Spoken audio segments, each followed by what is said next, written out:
Assalamualaikum warahmatullahi wabarakatuh. Ketemu lagi dengan Ibu Oktriani Lestari. Kali ini saya akan memaparkan materi tentang struktur atom dan sistem periodik unsur. Berdasarkan sistem periodik unsur, perkembangan sistem periodik ada logam dan non-logam. Berdasarkan Triad-Dobereiner, teori oktav Newland, sistem periodik Mendeleev, dan sistem periodik modern. Unsur logam dan non-logam. Unsur terbagi menjadi dua golongan, yaitu logam dan non-logam.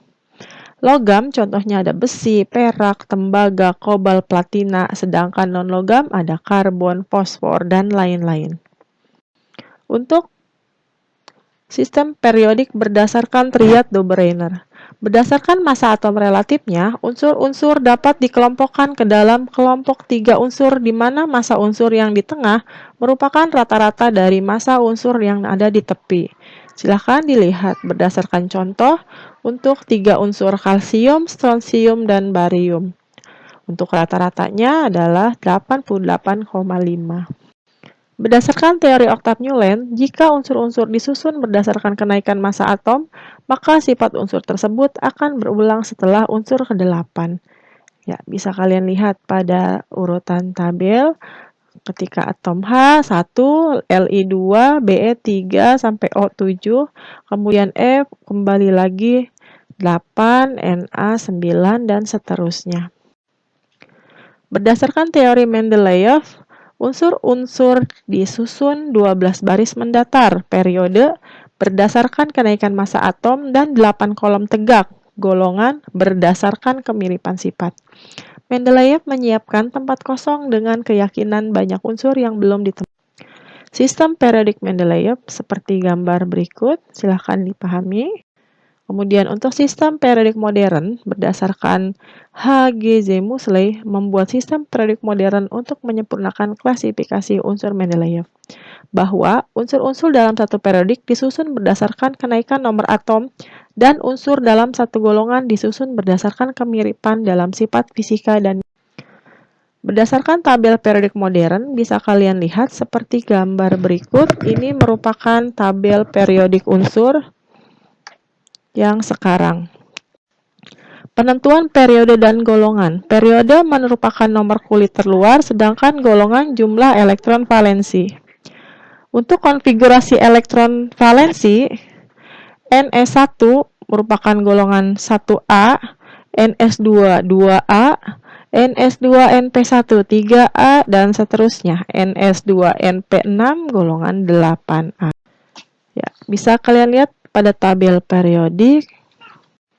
Sifat keperiodikan berdasarkan jari-jari atom, keelektronegatifan, energi ionisasi, afinitas elektron, logam dan non-logam, dan jari-jari atom, jarak dari inti atom sampai kulit elektron terluar yang ditempati oleh elektron. Jari-jari atom dari atas ke bawah semakin besar, dari kiri ke kanan semakin kecil. Jumlah kulit sama, tetapi muatan inti makin besar. Gaya tarik inti terhadap elektron makin kuat, maka jari-jari atom makin kecil. Jumlah kulit bertambah, maka jari-jari makin besar. Jadi, dalam satu golongan, dari atas ke bawah, jari-jari atom semakin besar, dan dari kiri ke kanan dalam satu periode semakin kecil. Energi ionisasi merupakan energi minimum yang dibutuhkan suatu atom untuk melepaskan satu elektron valensinya dalam wujud gas sehingga membentuk ion positif.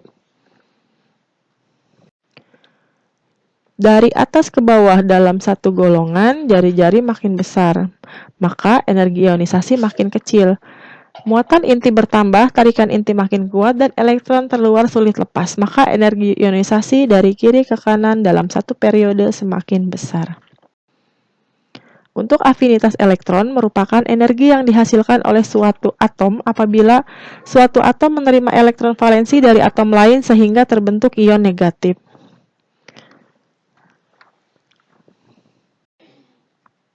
Dari atas ke bawah dalam satu golongan, afinitas elektron semakin kecil, dan dari kiri ke kanan dalam satu periode, afinitas elektron semakin besar. Keelektronegatifan merupakan kecenderungan suatu atom untuk menarik elektron valensi dari atom lain dalam membentuk ikatan. Ini merupakan harga keelektronegatifan masing-masing atom, bisa dilihat pada dari atas ke bawah dalam satu golongan, keelektronegatifan semakin kecil, sedangkan dari kiri ke kanan dalam satu periode, keelektronegatifan semakin besar. Untuk logam dan non-logam, logam bersifat konduktor, warna mengkilap khas logam, keras dan ulet. Sedangkan non-logam merupakan non-konduktor, titik didih dan titik lelehnya rendah. Dalam satu golongan dari atas ke bawah, sifat logam semakin bertambah, dari kiri ke kanan dalam satu periode sifat non-logam semakin bertambah. Untuk unsur kereaktifan bergantung pada kecenderungan melepas atau menerima elektron. Kereaktifan menurun, kemudian bertambah, golongan 8A gas mulia tidak reaktif. Dalam satu golongan dari atas ke bawah, kereaktifan semakin bertambah. Untuk titik didih dan titik leleh bisa diperhatikan melalui grafik berikut. Ya, terima kasih. Assalamualaikum warahmatullahi wabarakatuh.